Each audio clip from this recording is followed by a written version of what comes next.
সমুদ্র সীমা নিয়ে মিয়ানমারের সাথে বিরোধ নিষ্পত্তি।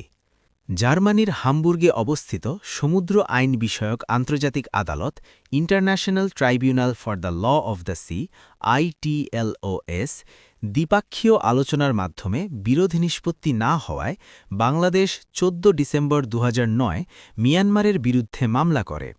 বাংলাদেশ বনাম মিয়ানমারের সমুদ্রসীমা মামলার সভাপতি ছিলেন Jose Luis Jesus Cape Verde. Bangladesh Myanmar সমুদ্রসীমা মামলার রায় হয় ৪ মার্চ ২০১২। সমুদ্রসীমা নিয়ে মিয়ানমারের সাথে বিরোধ নিষ্পত্তির ফলে আমরা পেয়েছি ১,১১,৬৩১ বর্গ কিলোমিটার জলসীমা। সমুদ্রসীমা নিয়ে ভারতের সাথে বিরোধ নিষ্পত্তি। নেদারল্যান্ডসের হেগের স্থায়ী সালিসি আদালত পার্মানেন্ট কোর্ট অফ আরবিট্রেশন এই বিরোধ নিষ্পত্তি করে। দ্বিপাক্ষীয় আলোচনার মাধ্যমে বিরোধ নিষ্পত্তি না হওয়ায় বাংলাদেশ ২০১১ সালের মে মাসে ভারতের বিরুদ্ধে মামলা করে হেগের আদালতে। বাংলাদেশ ভারত সমুদ্রসীমা মামলার রায় হয় ৭ জুলাই ২০১৪।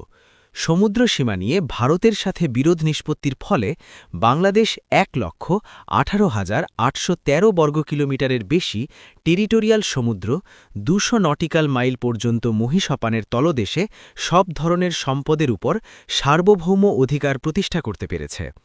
বাংলাদেশ ভারত সমুদ্রসীমা বিরোধ নিষ্পত্তি রায়ে ১৯.৫ নটিক্যাল মাইল জায়গা জুড়ে বাংলাদেশের অধিকার প্রতিষ্ঠিত হয়েছে।